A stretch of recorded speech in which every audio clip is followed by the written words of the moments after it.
NEET को लेके एक फैसला आज सुप्रीम कोर्ट की स्तर से आई है। नीट में इस बार 24 लाख बच्चे परीक्षा दिए थे।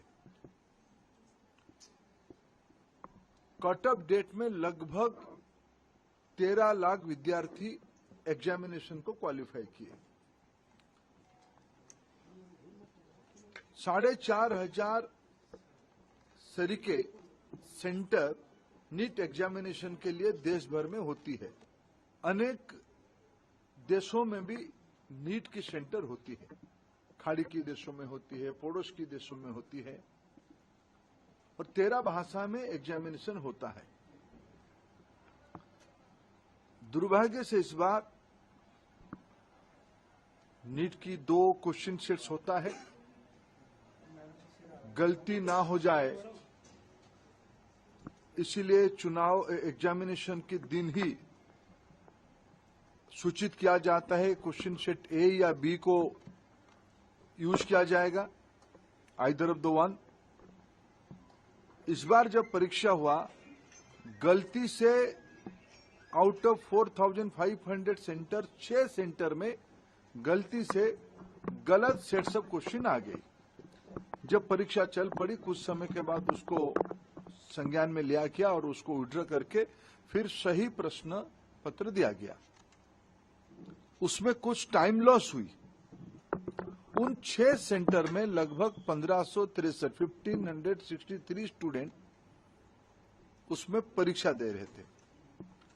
उनके मन में आया कि भाई ये हमारी साथ थोड़ा अन्याय हुई है, हमारी टाइम लॉस हुई है, हमारे लिए कुछ सोचनी चाहिए।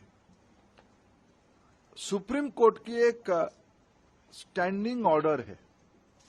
इस प्रकार की कहीं एंट्रेंस में कुछ विषय आती है तो री एंट्रेंस ना कराते हुए एक एवरेज मार्किंग, ग्रेस मार्किंग की मेथड पे उनको कंपनसेट किया जा सकता है। ऐसे एक सुप्रीम कोर्ट की ऑर्डर है क्लैट की स्टूडेंट्स की क्लैट के एग्जामिनेशन के माध्यम से। एनटीए ने उसको अप्लाई किया। एक एक्सपर्ट कमेटी बिठाई, उसमें से कुछ रिकमेंडेशन आई और उसको उन्होंने अप्लाई किया। उसके बाद देखा गया कि कुछ विद्यार्थियों की नंबर 100% हो गई। उनकी जो एवरेजिंग किया गया, उनको जो ग्रेस मार्क दिया गया, उसमें कुछ विद्यार्थियों की नंबर 100% हो गई। इसमें भी फिर कुछ लोग कोर्ट पे गए। पहले कुछ लोग कोर्ट पे गए थे कि हमारी टाइम लॉस हुई, कोर्ट ने ऑर्डर दिया तो एनटीए को उसमें एक किस ग्रेस मार्किंग की प्रैक्टिस को अपनाना पड़ा, पद्धति को अपनाना पड़ा। फिर जब ग्रेस मार्किंग में कुछ विद्यार्थियों की नंबर 100% हो गई, तब फिर कुछ लोग कोर्ट पे गए। उस बीच में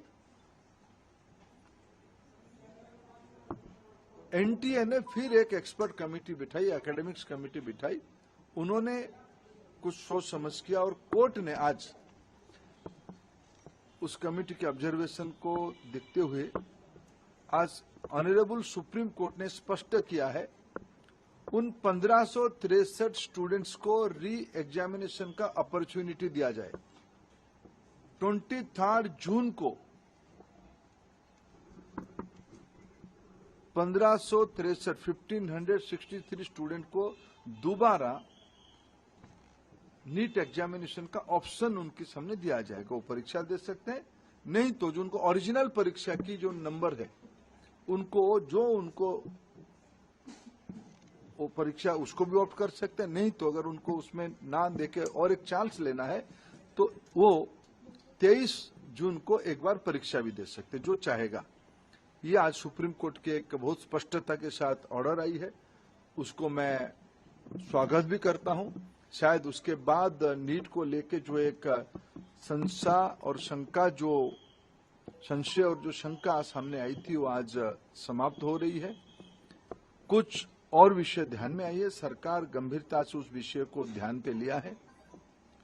हमें पूरा पारदर्शिता, कुछ विषय क्वेश्चन लीक की भी आई है, कुछ रिट पिटीशन उसके ऊपर भी लगी है, सुप्रीम कोर्ट की संज्ञान में है। उसके ऊपर भी सरकार अपना स्पष्ट मत रखेगा मेरे जितना जानकारी है, नीट एक कॉम्पिटेंट एग्जामिनेशन करने वाला अथॉरिटी बन चुकी है। ये जो 3 प्रेस्टिजियस परीक्षा होते हैं, नीट, जेई और सीयूईटी, इसमें से देश की 50 लाख से ज्यादा स्टूडेंट्स की हर एक साल अभी एग्जामिनेशन हो रहा है। विश्वसनीयता बढ़ी है, इसलिए आने वाले दिनों में सारे प्रकार की शंका संशय को दूर करने के लिए और पारदर्शिता लिया जाएगा, और जो लोग उसमें कहीं ना कहीं एक आधा जगह पे कुछ गड़बड़ी करने का कोशिश कर भी रहे होंगे, उनके ऊपर कार्रवाई भी लिया जाएगा। और सुप्रीम कोर्ट की जो लार्जर प्रश्न सुप्रीम कोर्ट के सामने है, सरकार अपना मत उसमें से स्पष्ट रखेगी। खबर स्तंभ।